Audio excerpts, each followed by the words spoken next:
Hey guys, Metal Jesus here, and today we're going to be taking a look at the brand new Analogue Pocket. Now, if you're not familiar with Analogue, they are a kind of a unique company in the retro space because they make FPGA-based clone systems, and they've been doing that for years with a lot of acclaim. A lot of people like these, and this is their first time doing a handheld. And this is definitely designed to be a high-end device. And like I said, it's FPGA based, meaning that they use these fairly expensive FPGA chips in here to try to recreate the original hardware. So it's technically not emulation, it's recreation. And right out of the box, this thing will play a lot of games. It'll play all of the Game Boy, Game Boy Color, and Game Boy Advance games. And then they have these optional adapters that they're also selling that will let you play your Game Gear games, your Neo Geo Pocket Colors, Atari Lynx, and more. And the company sent me the unit for review plus a ton of accessories. And so we're going to put this thing through the test, and I'm going to give you my first impressions. And picking this up for the first time, you can definitely tell this is a quality product. It doesn't feel cheap in any way. So let's go ahead and walk around the device. Now, the first thing that I notice is that it is exactly the same width and height of the original Game Boy. And I assume this is probably by design, especially considering that this is a Game Boy clone system, but it's not quite as thick as the original Game Boy, which I think is probably a good thing here. It doesn't necessarily need to be that thick, but the dimensions are pretty much exactly as the original. Let's go ahead and start with the screen. It is a gorgeous 3.5-inch display using Gorilla Glass for strength, and its maximum resolution is 1600 by 1440. So it's got a pretty high resolution, and as you can see here, it looks amazing. It's definitely something top quality. One of the first questions I had about this was, how does it compare to, say, a modded original Game Boy? And as you see here, there really is no comparison. I mean, it's really cool having a original Game Boy that is backlit modded, but again, compared to a brand new device with a modern screen, it is just no comparison. It's beautiful. And then packed in here is the rechargeable lithium ion battery. So the one that they put in here is a 4300 milliamp battery, and you'll get about 6 to 10 hours of gameplay on this. And based on my testing that I've done, that seems to be pretty accurate. And then let's talk about those buttons, because obviously that is going to make or break something like this. And I have to say that the D-pad feels very good. It's springy, it's not clicky. And as I was doing this review, I was going back and forth between my original Game Boy as well as my Game Boy Advance, and the feelings are very similar. Also, the 4 face buttons feel very good too. They're slightly higher than, say, something on the Game Boy Advance, but again, still very responsive. And then at the bottom there, you have 3 buttons. So you have Start, Select, and in the middle there is the button for bringing up the analog menu, which you can do at any time. And we're going to go through those settings here pretty soon because there is a lot of options with this thing. But moving around to the left side, you see the speaker there. It actually has stereo speakers, so there's one on each side, as well as volume up and down, and the power button. Now, the power button actually does 2 things. It'll wake and sleep a game, which actually works really well, but then also it'll power it on or off, and depending on how long you hold it. And then notice you have 2 shoulder buttons there, very similar to what you would find on, say, the Game Boy Advance SP. Moving around to the right side, you see the other speaker, as well as a micro SD slot there. Now, you might think that this would run ROMs. It does not out of the box. It is designed to play your physical game cartridge collection. So that's very important to know, that if you're going to buy this thing to play ROMs that you download off of the internet, out of the box, it is not going to do that. That micro SD slot there is used for upgrading the firmware. Although now that I think about it, it probably uses the SD card for the built-in music software that is on it. But I didn't mess around with that too much. I'm mostly keeping this video to just playing the games, but keep that in mind. And on the bottom, you've got a lot of stuff going on here, including an original style link port. And so this supports the link cable between 2 Game Boys. I thought that's pretty cool. There is the USB-C port where you use to charge it, or you can also get the optional dock, which I'll show you in a little bit. There's an LED that tells you how far along in that charge you are, and next to that is an IR transceiver. And then finally, you have a 3.5 millimeter audio jack if you want to use your own headphones. Now that we got the specs out of the way, let's go ahead and jump into the software itself because there is a lot of stuff going on here. The first thing you're going to notice that some things are grayed out. So for instance, on the main menu there, well, you can see that you can choose play cartridge, tools, and settings, but you can't choose library or memories. And that is because the operating system on this is sort of a work in progress as of the making of this video. Analogue has a lot of plans for their operating system that they're building for this, and so far during my review, they've actually updated the firmware twice. So I know it's pretty active, and just be aware that if you get one of these things in the next couple weeks, that's what's going on, is that they're going to continue adding stuff to this. But it doesn't really matter because you are able to play a ton of games right out of the box. Let's go ahead and start with settings and then go into systems, and you'll see this particular firmware supports 4 different handhelds. You got the original Game Boy Color, Game Boy Advance, and also the Game Gear. But the Game Gear does require a special adapter because the cartridges are a different size, and you see that here. And each one of these has their own individual settings. So for instance, we'll go into the original Game Boy there. You've got video, audio, controllers, hardware, etc. We're going to start with video because I think most people are going to probably want to start here. And under display mode, you've got a bunch of them here. So you've got the analog Game Boy, which is the default, which is the cleanest and clearest and probably most pure output for this. But then you have these other ones here, which are variations of original Game Boy hardware. And this is where you would go in if you want to say, get more of the original look of the pixelation or the grid pattern that you would normally see on a real original Game Boy, or even Game Boy Advance. Each one of these has variations of that. And this is the first place I went because while the really sharp pixels are nice, and you know, maybe most people will prefer those, but I love the look of the original Game Boy and also the Game Boy Advance. And so I came in here looking for that stuff. And here's what's really interesting. These are not technically filters. This is not an overlay that they're putting on top of the image. Instead, what they say is that each one of these reconfigures the FPGA chip in there to reconfigure the hardware to basically emulate, or I guess recreate, each one of these looks. It looks fantastic. I really love the way that this looks. Also, people are going to want different color palettes, especially when it comes to the original Game Boy, and you can set a bunch of them here. So, for instance, you see grayscale, you can do mint, blue, green, purple, and also custom. And so you can really dial this in per handheld to get it exactly the way that you want it to look.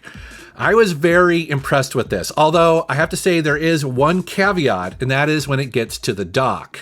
And so the dock is optional, and maybe some of you won't even care because you plan on using this 100% of the time in handheld. But for me, I do like having the option of using the dock because it kind of turns it into a little bit of a mini Switch. All you have to do is just walk up, put it in there, it shows up on your big screen television. However, for some reason in dock mode, it doesn't give you any of these display options. It simply does the pure highest quality pixel mode. And I have to say, actually, I'm kind of disappointed. I would love to have the option to make it look more like a real piece of hardware.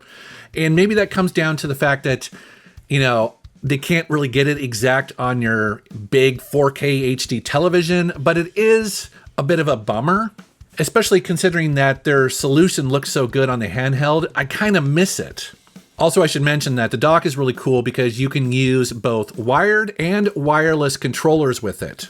Getting back to the handheld and the display, overall, I'm extremely impressed with it. It just looks absolutely fantastic. And I like how it slightly enlarges those original Game Boy and Game Boy Color games. And as you can see side by side with Game Boy Advance games, it's nearly identical in size. And I think really my only complaint with the display is that I do kind of wish it was larger.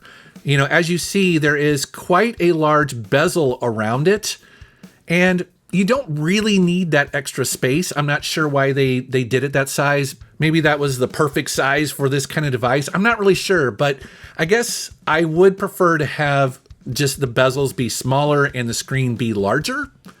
I think that would be pretty cool, but it's to taste, right? Now, as far as games playing on this, I played many hours with this thing with many different games on it.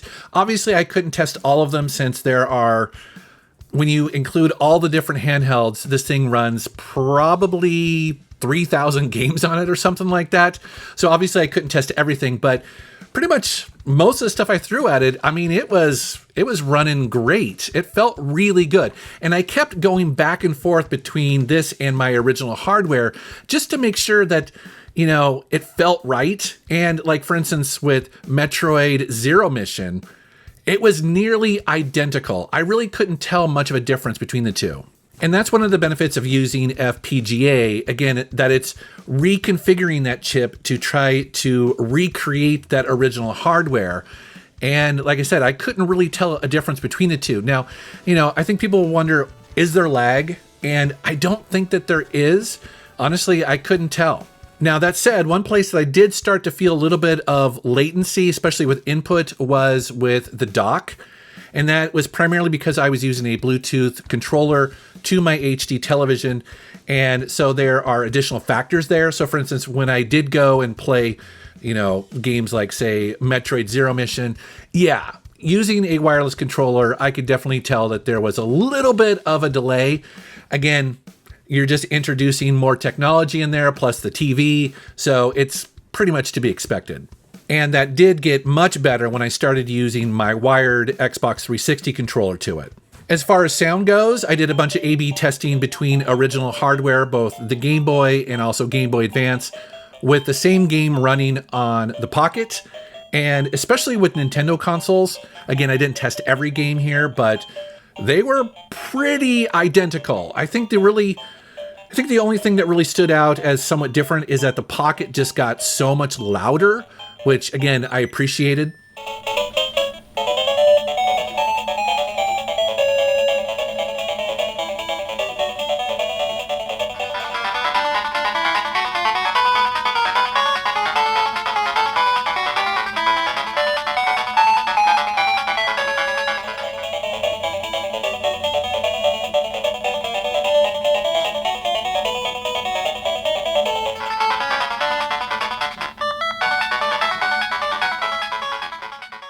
Now let's take a look at a side-by-side with the Game Boy Advance.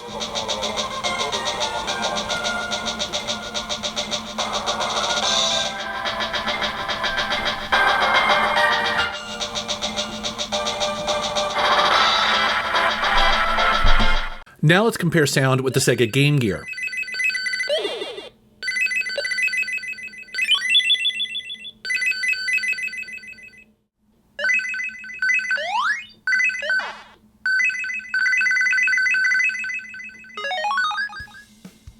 So overall, I'm pleased with the sound that comes from the Analog Pocket. Now, are there slight differences sometimes?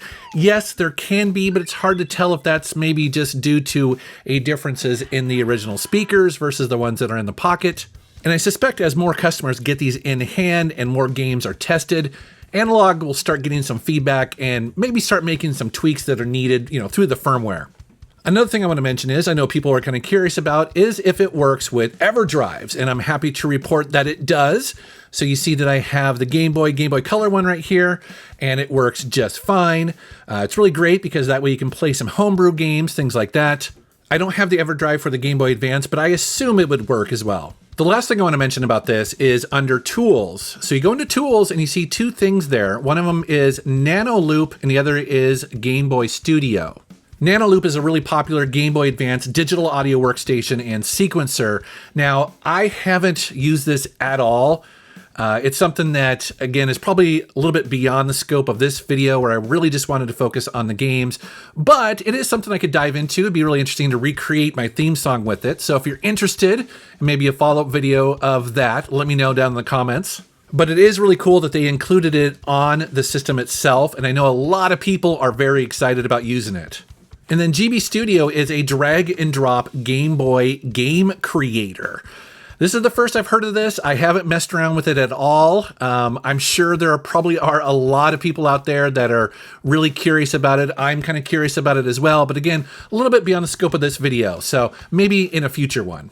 And then to round out this device, you can see that Analog is pretty much going all in on this device with a bunch of accessories.